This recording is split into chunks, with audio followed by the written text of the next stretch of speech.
And welcome back to the GSMC Baseball Podcast, brought to you by the GSMC Sports Network. I'm your host, Sam Menzie, and we have a great show for you today. First topic we'll be covering is recapping the NL games of yesterday. Then we'll be moving on to the AL. Then after that, we'll be talking about the Framber Valdez injury for the Astros and the effects it could have on the team. Then finally, we'll be talking about some Red Sox news, including the injury to their starting shortstop, Trevor Story, and an extension to one of their young players, Tadano Rafael. But before we do that, I would like to ask you to please like and follow the show. We do get a number of questions from viewers, so to ensure that your question does get read in the air, please use the link, gsmcpodcast.net. It really does help the show, and it really does mean a lot, so thank you so much for that. All right, let's get into the show today. So, as you are noticing, there will not be a stream today. I had some personal conflicts, so I was not able to, but so coming at you guys with a recording, still some content, so this will be on all audio platforms, of course, and the 4 segments will be on YouTube. So if you are watching on YouTube and you want to watch the whole show, just go on Spotify or wherever you listen to podcasts and it'll be there. So, yeah, but let's get into our first segment of the day here, which is talking about the NL games of yesterday. So let's get right into it and just recap what happened. All right, so the first game we're going to be talking about is a really exciting one, a thriller. The Mets-Braves, always an exciting game when these two play, so let's get into it. Bottom of the third, the scoring would start here. Ozzie Albies with an RBI double, scoring Jared Kelenic and Ronald Acuna Jr. to make it 2-0. Already starting off the game good, and then Marcell Ozuna in the same inning would hit a 2-run home run, making it 4-0, his 5th of the year. Gotten off to a really great start, and the Mets did have a new starter yesterday. It was Julio Teheran making his Mets debut, who was recently signed, so was doing really good up to that point, but did hang a few pitches, and that inning was not something he wanted to remember. So, yeah, definitely not a great start for Julio Teheran and the Mets, and you definitely want to see him improve, but it's only his first start, so you're not taking it too seriously. After that, in the top of the fourth here, you had Starling Marte hit an RBI single to get the Mets on the board here, making it 4-1. So nice job coming back a little bit. And then the big blow would come to the Braves in the top of the fifth here. Brandon Nimmo hitting a 3-run home run, making it 4-4. I mean, an absolute shot by Nimmo and a great job to get his team tying up the game. Then, bottom of the sixth, Travis d'Arnaud would come through against his former team, making it 5-4, and giving them the lead in the bottom of the sixth there. Top of the seventh now, Brandon Nimmo would come in clutch again, tying up the game with his second home run of the game and his second home run of the season, making it 5-5. Top of the eighth then, DJ Stewart would hit his first hit of the year, and his first hit of the year would be a big one, a 2-run home run, making it 7-5 Mets in the top of the eighth, completing a huge comeback for this Mets team, getting morale really, really high, and was very, very exciting. Then, in the same inning, Brandon Nimmo would hit an RBI single, making it 8-5, so getting even more runs on the board for the Mets. Bottom of the eighth, Ozzie Albies would walk, scoring a run, making it 8-6, so the Braves would try to come back a little bit. And then in the bottom of the ninth, Malcolm Harris Jr. would hit a RBI single to make it 8-7, but it would be no match, and they would spoil on all the other opportunities when Tyrone Taylor would make a great catch at the wall to get the Mets the win 8-7. So a thrilling win here by the Mets, beating one of their biggest rivals in a great fashion as well. One of the best Mets wins I've seen in a long, long time. So they've been looking great so far after that slow start. So I'm really excited to watch this team and see what does happen tonight. For the Braves, they did have Charlie Morton on the mound. He went 5 2/3 innings, giving up four earned runs and 5 hits. 5 walks, more than 4 strikeouts, more walks, strikeouts. Not a good start by Morton at all. He really needs to step up with Strider now out especially. So I'm definitely watching him and seeing what does happen as the season goes on. For the Mets, as I said, they did have Julio Teheran making his debut. Was not good, going 2 2/3, giving up 6 hits and 4 earned runs. Not great again, but at the same time, it is his first Mets start. You can't really expect too much out of him, and he just was signed off the street anyways, so we'll look for him to get better, and with Senga out and McGill out, he's definitely going to be a big depth piece, and we'll see what happens with the season as it goes on. But again, a really exciting game there, and a really strong win by the Mets. Next game we'll be talking about is going to be Pirates-Tigers. We go to the top of the first here. Colt Keith hits an RBI single to make it 1-0 Tigers. Nice job of him to jump out in front. Bottom of the second, Connor Joe with an RBI single tying up the game, and Joey Bart would continue his hot streak on his new team with an RBI single, scoring 2, Rowdy Tellez and Connor Joe, making it 3-1. Bottom of the third now, Jared Triolo with an RBI single to make it 5-1. Top of the fourth, Zach McKinstry would hit a sacrifice fly to make it 5-2 and get some runs on the board for the Tigers. Connor Joe would answer right back with an RBI double in the bottom of the fifth, making it 6-2. Brian Reynolds would hit a solo home run in the bottom of the sixth, make it 7-2. And the Tigers would then get some more runs in the top of the eighth. Hit Matt Vierling hitting an RBI single to make it 7-3, and Riley Green with an RBI double to make it 7-4 in the top of the ninth. But Tigers would not come back after that, and they would end up losing this game to Pittsburgh 7-4. So very unfortunate that they did lose this game after they got out to a nice lead in the start of the game. But Pirates offense has been really good so far.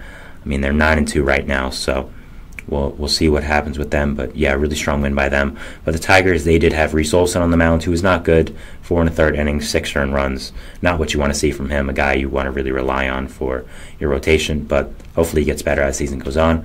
For the Pirates, they had Mitch Keller on the mound, their ace. 6 innings pitched, 2 earned runs, 3 walks, 9 strikeouts. A really strong game by him. Those 9 strikeouts are really, really nice to see as a Pirates fan. So definitely watching to see how his season does go on.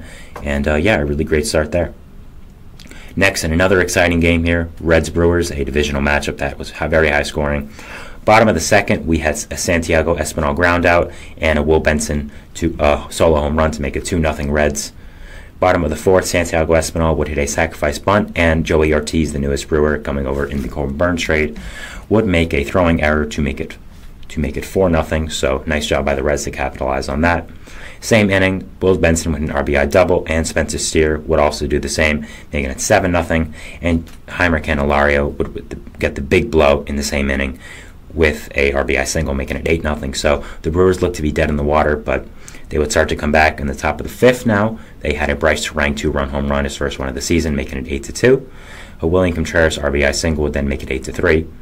Ellie De La Cruz would hit his first home run of the game, a solo home run, making it 9-3. Top of the sixth, Bryce Terang would get another piece of run scoring for the Brewers, getting an RBI double. And Joey Ortiz would make up for the error in a way, hitting an RBI single, making it 9-6. Christian Yelich would then try to get Milwaukee to come back even more with a 2-run home run, making it 9-8. But with the Brewers within 1 run, Ellie De La Cruz would get some insurance with a inside the park home run after a misplayed ball by the Brewers center fielder, making it 10-8. That would kind of take all the momentum out of the Brewers and give it all to the Reds, who would end up winning the game 10-8. So a really strong game by the Reds to win this game against a good Brewers team, a divisional rival. So great job by them. They had Aaron Ashby on the mound, who was not good whatsoever, going 3 2/3, only given up 4 earned runs, but there was 8 runs, so you can argue if it was his fault or not, considering it wasn't earned, and it was mainly off an error, but, you know. For the Reds, they had Graham Ashcraft going, who was also not good, 5 2/3, giving up 9 hits, 6 runs, 5 earned, 1 walk, and 6 strikeouts, which is nice, but still not good in the run-earning department, so, yeah, definitely not great.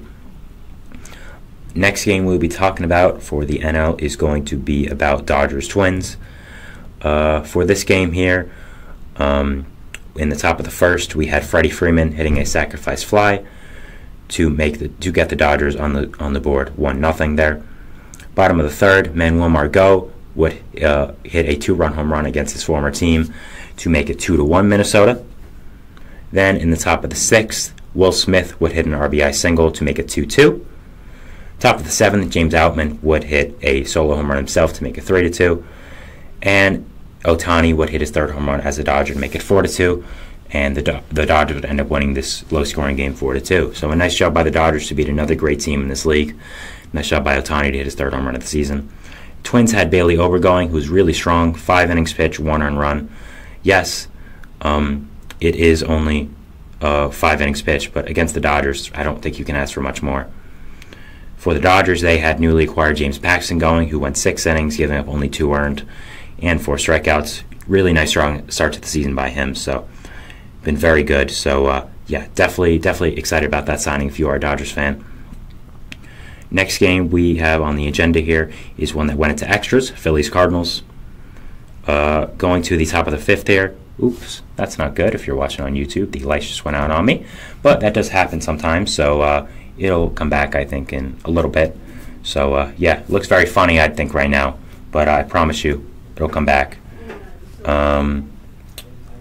Next, so... Looking for your daily fix of sports talk without having to pay for it? GSM... There we go. It is back. Sorry about that. I had to press the brake for like 5 seconds, but Sorry about that if it was a little sloppy, but this does happen sometimes in this room. Nothing really I can do about it. Just is a thing. So, yeah. So what I was going here is the top of the fifth. Johan Rojas with an RBI single to make it 1-0 Phillies. Next, we would have a Trey Turner RBI single as well in the same inning. So nice job by the Phillies to open up scoring in this way. Ivan Herrera would hit a solo home run to make it 2-1. Brandon Marsh would answer back in the top of the ninth with a solo home run himself to make it 3-1. So the Phillies were in the driver's seat going into the bottom of the ninth, but the Cardinals would answer back with a Jordan Walker sacrifice fly to make it 3-2. And with 2 outs in the inning, Mason Wynn with an RBI single, scoring Michael Ciani, tying up the game for the Cardinals. Really nice job by the young players of this Cardinals team to get them back in this game. Unfortunately, it would not last as the Phillies would end up winning it with a Alec Boehm RBI double and a Bryson Stott sacrifice fly to make it 5-3. But still a nice job by this Cardinals young core to answer back and win. Not win, sorry, but answer back and get it to extras. For the pitching side of things, the Cardinals had going Miles Mikolas, who was not great, going 6 2/3, giving up 6 hits and 2 earned runs, so was definitely not his finest outing, but Phillies are a good team, so not great. Actually, I'm sorry, I don't know what I'm talking about. 6 2/3, 2 earned runs were pretty great against the Phillies, I'd say. So I don't know. Ignore what I just said before that. That was just me having a brain fart, I think. But I think it was definitely a really strong start by Mikolas, and a really nice job by him to control this dangerous Phillies lineup. The Phillies themselves had Spencer Turnbull going, who was also pretty great. 6 innings pitched, no earned runs, 1 walk and 6 strikeouts. Has a 0 ERA in the season so far. It is early, but he's been a really important depth piece of this Phillies team, and we're definitely watching him to see what he does as the season does go on. The next game we'll be talking about is going to be Rockies Diamondbacks, a bad Rockies team against a good Diamondbacks team. We'll see how this ends up going. Ezekiel Tovar, the newly extended shortstop for the Rockies, would hit an RBI single in the bottom of the first to make it 1-0. After that, Randall Grichuk would hit a sacrifice fly to make it 1-1 against his former team. Kevin Newman would hit a RBI single to make it 2-1, and Ketel Marte would reach on a fielding error by Ryan McMahon to make it 4-1 Arizona, all in the top of the fourth. So nice job by the Diamondbacks to really compete this inning and get out to a lead against this bad Rockies team. Bottom of the fourth, the Rockies would start their little comeback with a Chris Bryant RBI single and a Nolan Jones RBI single as well to make it 4-3. Bottom of the sixth, Eliezer Montero would tie up the game for the Rockies, making it 4-4 with a sacrifice fly. So a nice job by the Rockies to fight back and tie the game up against a really good Diamondbacks team. Next, in the same inning, in the bottom of the sixth, we would have a Ryan McMahon RBI single to give the Rockies a 1-run lead, 5-4. Then an Elias Diaz walk would make it 6-4, so a really nice job by the Rockies to score insurance runs after getting the lead. Charlie Blackmon hit his first home run of the season, making it 7-4. Diamondbacks would attempt to come back in the top of the ninth with a Lourdes Gurriel RBI single, making it 7-5, but they would be no match for the Rockies' amazing bullpen, being sarcastic, and the Rockies would end up winning this game 7-5. So a really nice job by this Rockies team to beat a really great Diamondbacks team, the division rival as well. If you're a Rockies fan, really all I can ask for with this team right now. For the Diamondbacks, they did have Zach Gallen going, who went 5 innings pitched, giving up 3 earned runs, striking out 10, walking none. So a really, really strong start by him. Yes, he gave up 3 earned runs, but those 10 strikeouts were really, really impressive, especially in cores. For the Rockies, they had Kyle Freeland going, who wasn't as horrible as usual, going 5 innings pitched, giving up 4 runs, but only 2 were earned. So kind of an unlucky start for him, but he's been so bad this season that I don't really know if I can give him the benefit of the doubt there. So still a fine start, but still not the best. We have 2 more games here on the agenda. First one is going to be Padres-Cubs, a really, really exciting one here. In the top of the second, Ian Happ would hit an RBI single to make it 2-0. Then Cody Bellinger would do the same, making it 4-0, so a nice job by the Cubs to get out on front here early.